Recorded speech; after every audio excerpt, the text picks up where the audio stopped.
வீரியம் இல்லாதது என்பதால் ஊரடங்கிற்கு அவசியம் இருக்காது. மருத்துவத்துறை அமைச்சர் மா சுப்பிரமணியன் விளக்கம்.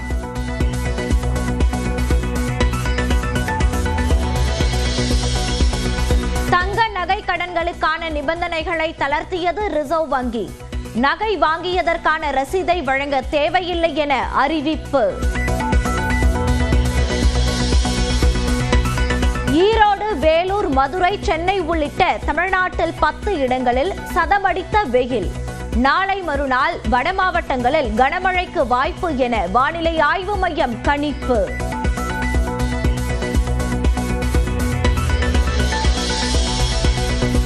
மதுரை வந்தடைந்த மத்திய உள்துறை அமைச்சர் அமித்ஷாவை வரவேற்ற பாஜக, அதிமுக நிர்வாகிகள். மீனாட்சி அம்மன் கோயிலில் வழிபாடு நடத்திவிட்டு கட்சி நிர்வாகிகள் கூட்டத்தில் பங்கேற்க திட்டம்.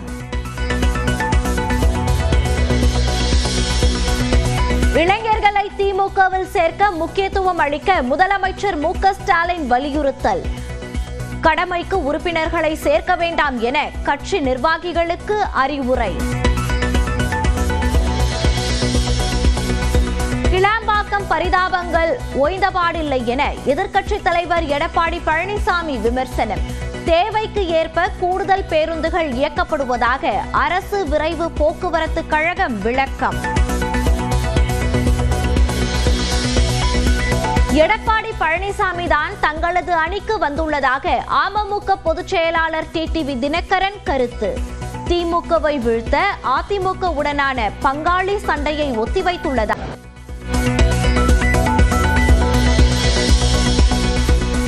கூட்டணிக்கு பாஜக இதுவரை அழைக்கவில்லை என சென்னையில் பாமக நிறுவனர் ராமதாஸ் பேட்டி. இன்று அமித்ஷாவை சந்திக்கும் திட்டம் இல்லை எனவும் விளக்கம்.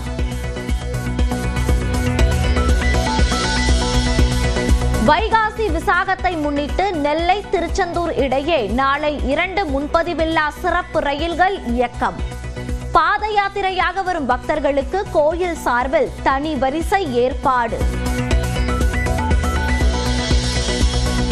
தமிழ்நாட்டில் மேலும் ஒரு சுங்கச்சாவடியை திறக்கிறது தேசிய நெடுஞ்சாலை ஆணையம். தஞ்சாவூர் மாவட்டம் மானம்பாடி சுங்கச்சாவடியில் வரும் 12ஆம் தேதி முதல் கட்டணம் வசூலிக்கப்படும் என அறிவிப்பு.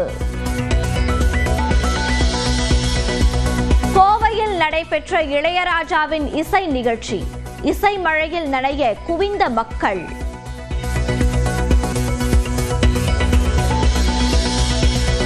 சேலம் வாழப்பாடி அருகே மேம்பால தடுப்புச் சுவரில் கார் மோதி கோர விபத்து. கர்நாடகாவை சேர்ந்த 4 பேர் உயிரிழப்பு, 3 பேர் படுகாயம். பெங்களூருவில் கூட்ட நெரிசலில் சிக்கி உயிரிழந்தோர் குடும்பத்திற்கு வழங்கப்படும் நிவாரணத் தொகையை 25 லட்சமாக அதிகரிப்பு. விபத்துக்கு பொறுப்பேற்று கர்நாடக கிரிக்கெட் சங்க செயலாளர் மற்றும் பொருளாளர் ராஜினாமா.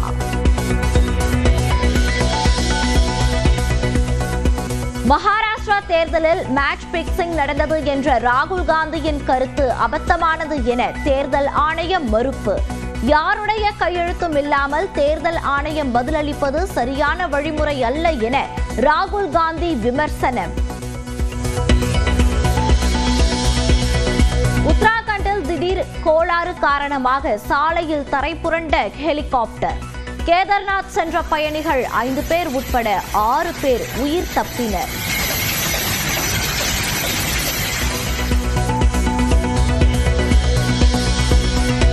ஆந்திராவில் முதலீடுகளை ஈர்க்க வேலை நேரத்தை 10 மணி நேரமாக உயர்த்த திட்டம். சட்ட திருத்தம் கொண்டுவரப்பட உள்ள நிலையில் வலுக்கும் எதிர்ப்பு. காசா மீது தொடர்ந்து தாக்குதலை அரங்கேற்றி வரும் இஸ்ரேல் ராணுவம். ஒரே நாளில் 70 பேர் உயிரிழப்பு.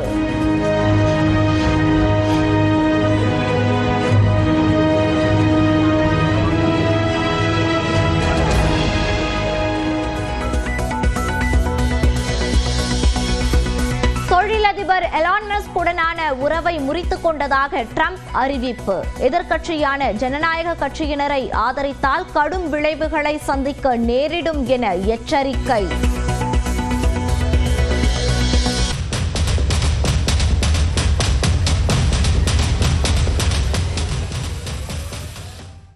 2 நாள் பயணமாக மதுரை வந்துள்ள மத்திய உள்துறை அமைச்சர் அமித் ஷா பாஜக நிர்வாகிகளுடன் ஆலோசனை நடத்துவதுடன் மாலையில் பொதுக்கூட்டத்தில் பங்கேற்று உரையாற்றுகிறார். அடுத்த ஆண்டு நடைபெறும் சட்டப்பேரவை தேர்தலுக்கான பணிகளை அரசியல் கட்சிகள் தீவிரப்படுத்தியுள்ள நிலையில் பல்வேறு நிகழ்ச்சிகளில் பங்கேற்க மத்திய அமைச்சர் அமித் ஷா மதுரை வந்துள்ளார். ராணுவ விமானம் மூலம் நேற்றிரவு மதுரை விமான நிலையம் வந்தடைந்த அவரை மத்திய இணையமைச்சர் எல் முருகன், பாஜக மாநில தலைவர் நயினார் நாகேந்திரன், கட்சியின் மூத்த தலைவர் தமிழிசை, சட்டமன்ற உறுப்பினர் வானதி சீனிவாசன் உள்ளிட்டோர் வரவேற்றனர். அதிமுக சார்பில் முன்னாள் அமைச்சர்கள் ஆர்.பி. உதயகுமார், செல்லூர் ராஜு ஆகியோர் வரவேற்பு அளித்தனர்.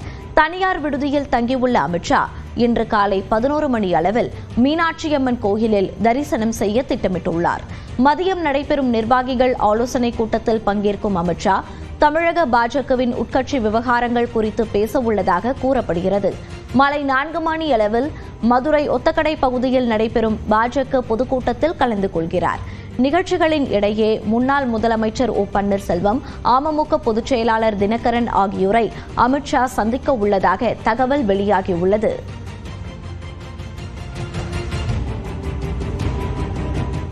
பாஜகவின் முக்கிய தலைவரான அமித் ஷா தமிழ்நாட்டிற்கு வருவது மட்டுமின்றி அவர் மதுரைக்கு வருவது முக்கியத்துவம் வாய்ந்ததாக பார்க்கப்படுகிறது. அமித் ஷாவின் மதுரை வருகையின் பின்னணி என்ன, வியூகங்கள் என்ன என்பது குறித்து விளக்குகிறது இந்த செய்தி தொகுப்பு.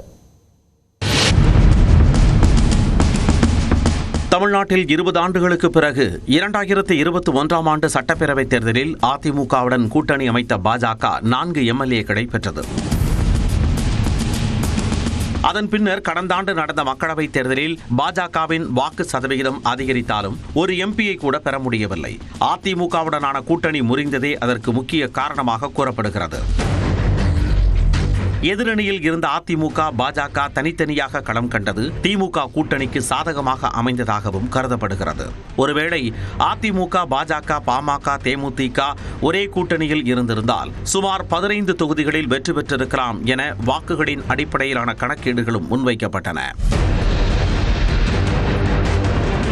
இந்த கணக்கீடுகளின் அடிப்படையிலும் அனைவரும் இணைந்து போட்டியிட்டால் தமிழ்நாட்டில் மீண்டும் ஆட்சியை பிடிக்க முடியும் என்ற நம்பிக்கையிலும் தான் அமித்ஷாவே நேரடியாக களமிறங்கி அதிமுக கூட்டணியை உறுதி செய்திருப்பதாக கூறப்படுகிறது.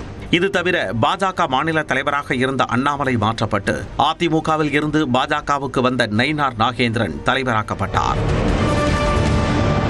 கடந்த மக்களவைத் தேர்தலில் மதுரை, தேனி, ராமநாதபுரம், திருநெல்வேலி, கன்னியாகுமரி ஆகிய 5 தொகுதிகளில் பாஜக கூட்டணி 2ஆம் இடம் பெற்றதன் மூலம் தென் மாவட்டங்களை நோக்கி பாஜகவின் பார்வை திரும்பியிருப்பதாகவும் அதன் தொடர்ச்சியாகவே நயினார் நாகேந்திரன் தலைவராக்கப்பட்டிருப்பதாகவும் கருதப்படுகிறது.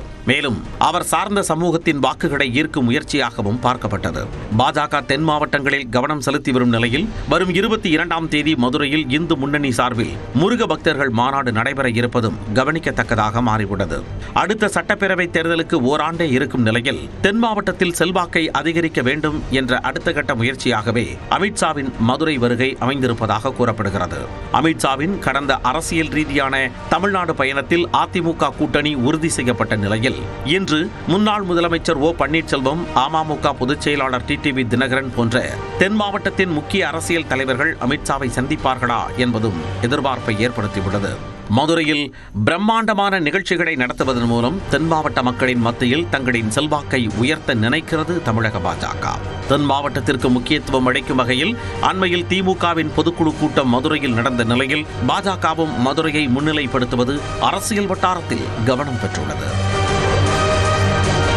நியூஸ் 18 தமிழ்நாடு தொலைக்காட்சி செய்திகளுக்காக சுபாஷ் பிரபு. உறுப்பினர் சேர்க்கையில் இளம் வாக்காளர்களுக்கு முன்னுரிமை அளிக்க மாவட்ட செயலாளர்களை அறிவுறுத்தியுள்ள முதலமைச்சர் கடமைக்காக உறுப்பினர்களை சேர்க்க வேண்டாம் எனவும் கேட்டுக் கொண்டுள்ளார்.